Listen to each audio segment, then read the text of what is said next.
अस्सलामुअलैकुम everyone, how are you my YouTube friends. I hope so आप सब खैरियत से होंगे, ठीक ठाक होंगे, फर्स्ट क्लास होंगे। आज सुबह सुबह मैं उठी और ब्रेकफास्ट की तैयारी करने लगी, जैसे कि मैं रोज़ करती हूँ। मैं ब्रेकफास्ट बनाने लगी।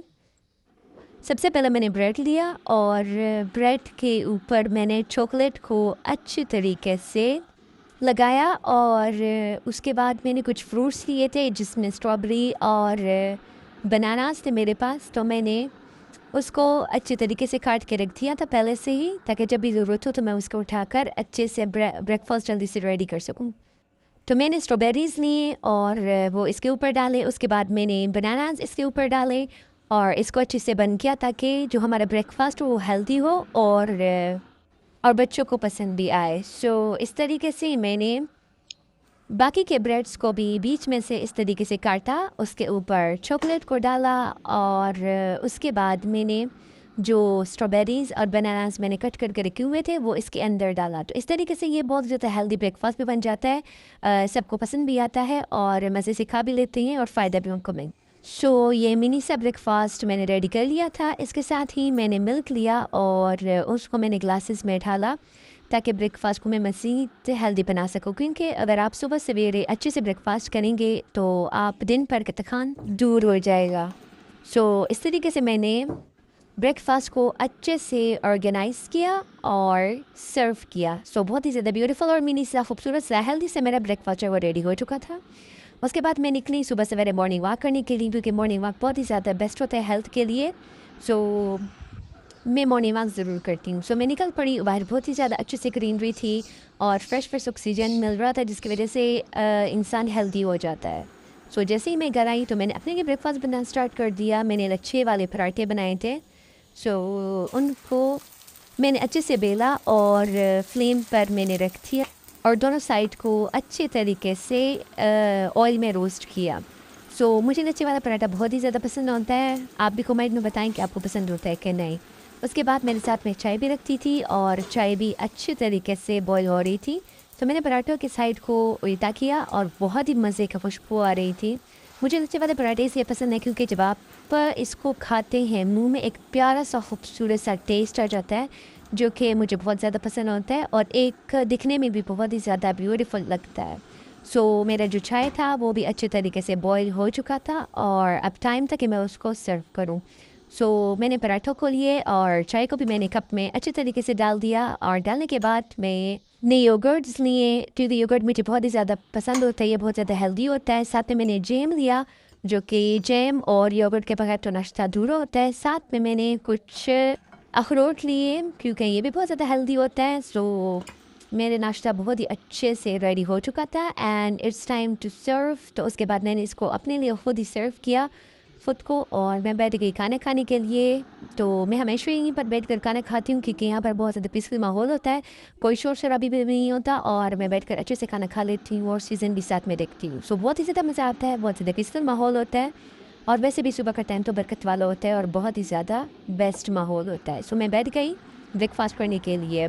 जब मैं ब्रेकफास्ट कर रही थी तो ऊपर एक बिल्ली बैठी हुई थी, वो भी मुझे इतनी वो से देख रही थी कि आप अकेले अकेले खा रही हैं, मुझे भी कुछ दे देना। मैंने कहा नहीं, मैं भी तुम्हारी तरह ढीर हूँ, मैंने भी तुम्हें देना ही नहीं है। मैंने ब्रेकफास्ट ख़त्म कर लिया और फिर मैंने उन चीज़ों को उठा कर किचन में ले गई ताकि साफ़ सफाई कर सकूँ। मैं जब भी खाना खाती हूँ तो नीचे दस्तरखान को ज़रूर बिछाती हूँ, क्योंकि फिर नीचे जो टेबल वगैरह होता है वो गंदा नहीं होता और दूसरा एक सुन्नत का तरीका भी है, तो इस वजह से मैं सारी चीज़ों को किचन ले आई और जो हमारे गंदे बर्तन थे तो वो सारे मैंने उठाए और उसको सिंक में रख दिया। मैं रोज़ ये कोशिश करती हूँ कि जो बर्तन यूज़ हो जाए मैं उसको जल्दी जल्दी अपनी जगह पर सिमट कर रखूँ, ताकि बाद में किचन पे मेस वगैरह ना रहे, क्योंकि मुझे पाक साफ किचन पसंद होता है। अगर किचन आपका साफ होगा तो आपके रिस्क में बरकत भी होगी और आपको सुकून भी मिलेगा। तो मैंने जल्दी जल्दी से सारी चीज़ों को अच्छी तरीके से समेटना स्टार्ट कर दिया जो सुबह के नाश्ते में यूज़ में थे। उसके बाद मैंने डाइनिंग टेबल को अच्छी तरीके से साफ़ किया, क्योंकि जिस जगह पर आप खाना गए हैं तो उस जगह का साफ़ होना बहुत ही ज़्यादा ज़रूरी होता है, क्योंकि इससे आप जो बैक्टीरियाज होते हैं वो आपके खाने में नहीं जाते और बहुत ही ज़्यादा प्रॉपर हाइजीनिक खाना आप खाते हैं और आपको कोई बीमारी भी नहीं लगती। ये छोटे छोटे काम होते हैं, अगर आप आप ये काम करेंगे तो आपका घर भी बहुत ही ज़्यादा प्यारा लगेगा, अच्छा लगेगा और हाइजीनिक होगा और साथ में आप भी हेल्दी रहेंगे। फिर मैंने किचन का बाकी काम समेटा, क्योंकि जब आप एक बार किचन का काम स्टार्ट कर देते हैं तो काम ख़त्म होने का नाम ही नहीं लेता। एक तो बर्तनों में इतनी बरकत होती है कि वो हम धोएं, जितनी मरतबा भी धोएं ना तो बस वो ख़त्म होते ही नहीं है, बार बार आते हैं। तो बस मैंने किचन का काम समेटा, उसके बाद में बाहर टीवी लाउंज की तरफ आई और टेबल्स को अच्छे तरीके से क्लीन किया। मैं हमेशा इसी तरीके से टेबल को क्लीन करती हूँ। और उसके बाद इसके जो शीशे होते हैं ना वो बहुत ही ज़्यादा अच्छे तरीके से चमकते हैं, जो कि बहुत ही अच्छा लुक देते हैं। तो इस तरीके से मैंने दोनों टेबलों को अच्छे तरीके से साफ़ सुथरा कर लिया और फिर टेबल के ऊपर जो एक्सेसरीज़ पड़ी होती हैं तो उसको मैंने अच्छे तरीके से साफ़ किया, क्योंकि यहाँ पर बहुत ही ज़्यादा डस्ट आता है बाहर खिड़की से। तो ये एक्सेसरीज़ के ऊपर अगर डस्ट पड़ा होता है तो वो बहुत बुरा इम्प्रेशन देता है, क्योंकि मेहमान यहीं पर बैठते हैं और उनकी पहली नज़र इन्हीं एक्सेसरीज़ पर पड़ती है। तो अगर वो इन यहाँ पर डस्ट को देखेंगे तो बहुत बुरा लगेगा, बहुत एम्बैरेसिंग मोमेंट होगा। सो इस वजह से आप लोग ख्याल रखें कि इस एरिया को जहाँ पर मेहमान बैठे, स्पेशली उस जगह को बहुत अच्छे से साफ़ किया करें। उस टेबल्स को, मैट को और नीचे कालीन वगैरह को बहुत अच्छी तरीके से साफ़ सुथरा रखा करें।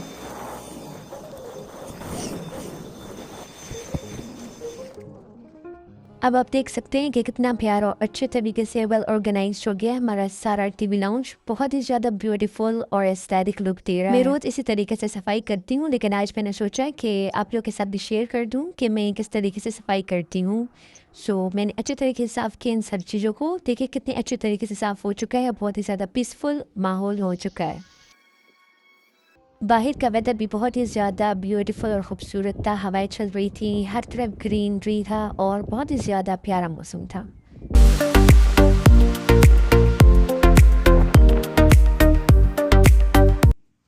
आज मुझे अफ़गान डम्पलिंग बनाने थे। उसको बनाने के लिए मैंने सबसे पहले 3 कप आटा लिया और उसके अंदर कुछ चीज़ें थी जो कि मैंने मिक्स करनी थी। बहुत ही ज़्यादा इजी रेसिपी है, सो आप लोग भी इसको ज़रूर ट्राई करें। तो सबसे पहले मैंने लिया 3 कप आटा। उसके बाद मैंने इसके अंदर ऐड किया सॉल्ट, हमने इसके अंदर ऐड किया जितनी ज़रूरत हो। उसके बाद मैंने इसके अंदर ऐड किया 3 टेबल स्पून ऑयल और इन सबको अच्छे तरीके से हम मिक्स करेंगे। और जब अच्छी तरीके से ये मिक्स हो जाए तो हम इसके अंदर ऐड करेंगे 1 कप वाटर। सो मैंने 1 कप वाटर लिया है और वो इसके अंदर मैंने ऐड कर दिया है। और ऐड करने के बाद मैंने इसको अच्छे तरीके से मिक्स कर देना है। मिक्स करने के बाद हम देखेंगे अगर और पानी की ज़रूरत होगी तो हम मज़ीद पानी ऐड कर देंगे, और अगर ज़रूरत ना होगी तो बस ऐड नहीं करेंगे। लेकिन यहाँ पर मुझे तो कुछ कमी फील हो रही थी, इसलिए मैंने थोड़ा सा इसमें और भी पानी ऐड किया। हमने ना बहुत ही ज़्यादा हार्ड डो बनाना है और ना बहुत ही ज़्यादा सॉफ्ट बनाना है, बस नॉर्मल बनाना है इस तरीके से। सो ये इस तरीके से सॉफ्ट और नॉर्मल डो हमारी बन के रेडी हो चुकी है। ये देखिए कितने अच्छे तरीके से हमारे यहाँ जो डो है वो अच्छे तरीके से रेडी हो चुकी है। आप लोग देख सकते हैं ना, बहुत ज़्यादा हार्ड है और ना बहुत ही ज़्यादा सॉफ्ट है। सो इसको रेडी करने के बाद हम इसको रखेंगे एक बर्तन में और इसको अच्छे से रैप कर देंगे और 30 मिनट्स के लिए हम इसको साइड पे रख देंगे ताकि ये अच्छे से राइज हो जाए। तब तक हमने एक पैन ले लेना है और पैन को फ्लेम पर चढ़ा देना है और उसके अंदर हमने डाल देना है 2 टेबलस्पून या 3 टेबलस्पून ऑयल, जितनी आपको ज़रूरत हो। उसके बाद हमने इसके अंदर ऐड कर देना है चिकन मिन्स और उसके अंदर मैंने 2 टेबलस्पून जिंजर गार्लिक पेस्ट को फ्राई रख दिया था और उसको हम फ्राई करेंगे मीडियम हीट पर, जब इसका जो वाटर है इसके अंदर वो अच्छे तरीके से ड्राई हो जाए। उसके बाद हम इसके अंदर मसालों को ऐड करेंगे। तो यहाँ पर मैंने मसाले लिए हैं जो कि नॉर्मल यूज़ होने वाले हैं, जिसमें मैंने कोरिएंडर पाउडर लिया है, पेपरिका पाउडर लिया है, black pepper, salt, turmeric powder, red chilli flakes, ये सब चीज़ें मैंने ली हैं और इन सारों को हमने ऐड कर देना है इसमें। और अच्छे तरीके से इसको रोस्ट करने के बाद हमने चूल्हे को बंद कर दें और इसको साइड पर रख देंगे। उसके बाद हमने इसको ठंडी करने के लिए रख देना है और हम कुछ वेजीज़ को हमने ग्राइंडर में ग्राइंड करना है, जिसमें मेरे पास अनियन है। अनियन को हमने बारीक नहीं, मोटा मोटा कट कर देना है ताकि अच्छे तरीके से ग्राइंडर में ग्राइंड हो जाए। तो यहाँ पर मैंने लिए हैं 4 ऑनियंस और इसको हमने अच्छे से काट दिया है। अगर आप 3 ऑनियंस दें या 4 ऑनियन दें, आपकी अपनी मर्ज़ी है।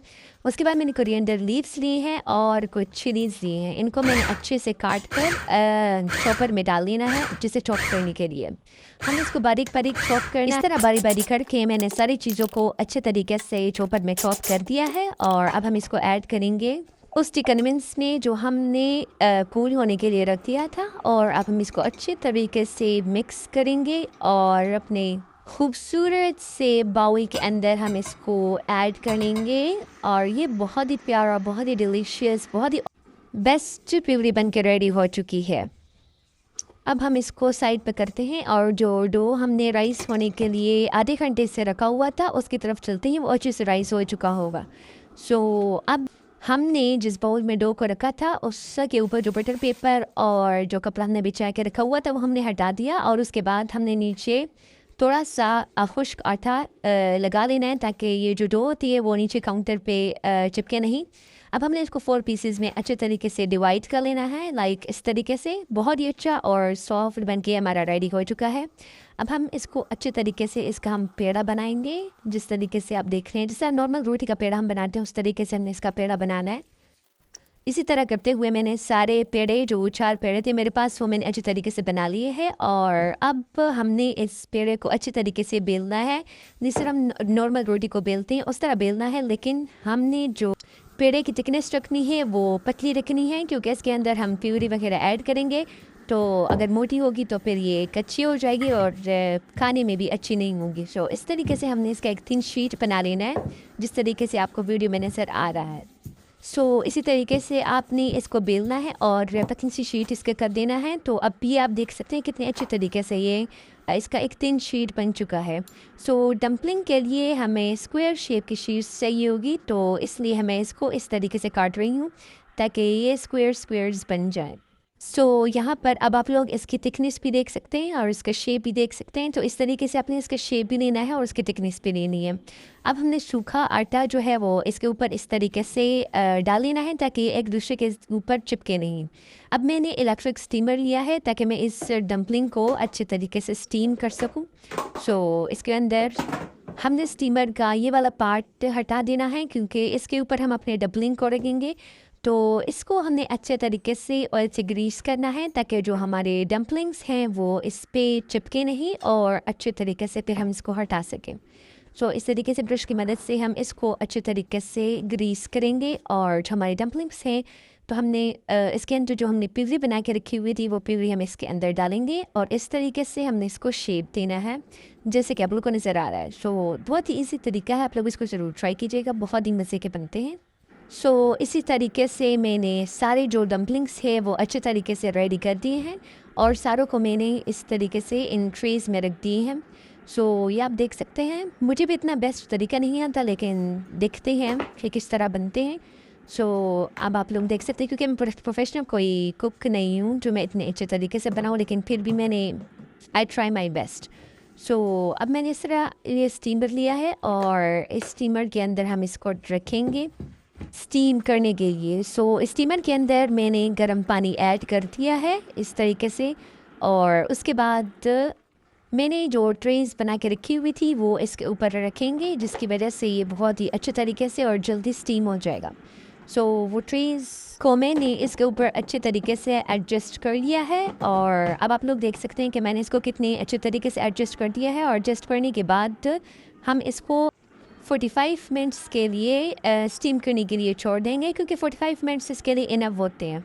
सो मैंने इसको 45 मिनट्स के लिए इसको स्टीम करने के लिए छोड़ दिया है। और अब मैं आती हूँ अपने जो मैंने वो टोमेटो गार्लिक का पेस्ट बनाया था उसके अंदर मैंने चन्नों को ऐड किया है इस तरीके से और इसको अच्छे तरीके से मैंने मिक्स कर दिया है। आप चाहें तो लोबिया का या इस तरीके से चिकपीस जो होते हैं उसका करी भी बना सकते हैं, डम्पलिंग्स के साथ बहुत अच्छे लगते हैं। अब मैंने योगर्ट में 1 टेबल स्पून गार्लिक पाउडर और साल्ट को ऐड कर दिया है। आप लोग इसको अपनी मर्ज़ी के अकॉर्डिंग डाल सकते हैं और इसको एक ट्रे में अच्छे तरीके से इस तरह आपने फैला देना है, जिस तरीके से मैं फैला रही हूँ। और इससे वो जो हमारी डम्पलिंग्स होती हैं वो और भी मज़े के बनते हैं। सो अब हमारे जो डम्पलिंग्स है उसके 45 मिनट्स कंप्लीट हो चुके हैं एंड ये आप देख सकते हैं कि इसके अंदर कितना ज़्यादा वाटरी आप लोग को लग रहा होगा। सो अब डम्पलिंग्स को सर्व करने का टाइम आ चुका है। सो अब लेट्स सर्व इट। सो मैंने वो डम्पलिंग्स को अच्छे तरीके से स्टीमर से निकाल लेना है और एक ट्री के ऊपर मैंने उसको अच्छे तरीके से रख लेना है। सो अब आप लोग देख सकते हैं कि जो हमारे डम्पलिंग्स है वो कितने अच्छी तरीके से स्टीम हो चुके हैं। ये आप लोग देख सकते हैं इसके ऊपर से जो धुआं निकल रहा है और इतनी मज़े की खुशबू आ रही है इससे कि मैं आपको एक्सप्लेन नहीं कर सकती। अब हमने इन बाउल्स के अंदर अच्छे तरीके से इसको डाल लेना है सर्व करने के लिए।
आई होप सो गाइस आपको मेरी आज की वीडियो अच्छी लगी होगी। अगर आपको मेरी वीडियो अच्छी लगी है तो काइंडली लाइक करें, शेयर करें एंड सब्सक्राइब करें मेरे चैनल को।